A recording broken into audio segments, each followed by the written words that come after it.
Tentang seorang anak adalah harta tak ternilai bagi setiap orang tua.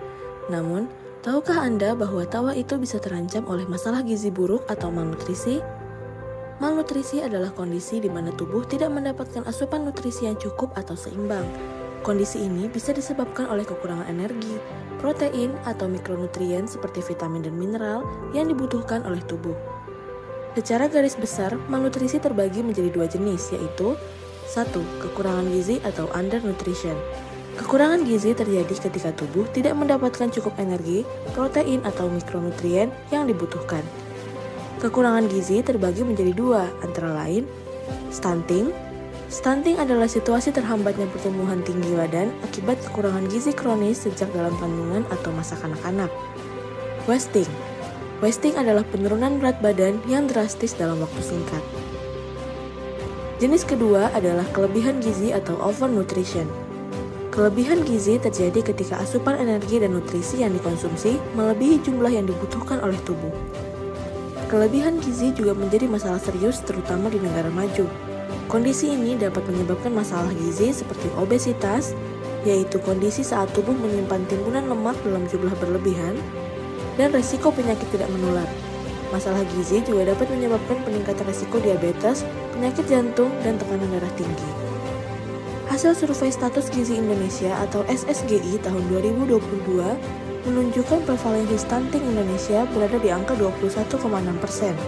Angka ini mengalami penurunan dari tahun sebelumnya, namun masih berada di atas standar WHO untuk prevalensi stunting yaitu kurang dari 20%. Sementara, kasus wasting terhitung sejumlah 7,7%, kekurangan berat badan 17,1%, dan kelebihan berat badan sebanyak 3,5% kasus. Beberapa penyebab malnutrisi pada balita antara lain, yang pertama faktor ekonomi.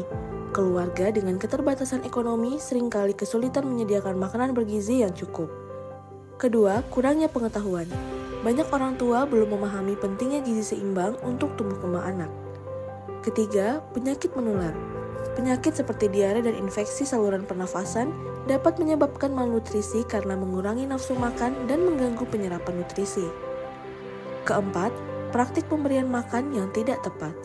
Pemberian makanan yang tidak sesuai dengan usia dan kebutuhan nutrisi anak juga dapat menyebabkan malnutrisi. Malnutrisi dapat menimbulkan dampak jangka pendek dan jangka panjang yang serius bagi anak, antara lain pertumbuhan yang terhambat. Hal ini ditunjukkan dengan tinggi badan dan berat badan yang tidak sesuai dengan usia. Perkembangan otak yang terganggu, yang dapat mengakibatkan kesulitan belajar dan penurunan kecerdasan. Kekebalan tubuh yang menurun, sehingga anak menjadi mudah terserang penyakit. Terakhir, gangguan pada organ tubuh, yang dapat berujung pada kerusakan hati, ginjal, dan jantung. Untuk mencegah dan mengatasi malnutrisi, kita dapat melakukan beberapa hal. Pertama, memberikan ASI eksklusif. ASI adalah makanan terbaik untuk bayi yang baru lahir hingga berusia 6 bulan. Kedua, memberikan makanan pendamping ASI yang bergizi. Setelah usia 6 bulan, berikanlah anak makanan tambahan yang bervariasi dan bergizi. Ketiga, membawa anak ke posyandu secara teratur untuk memantau pertumbuhan dan perkembangan anak.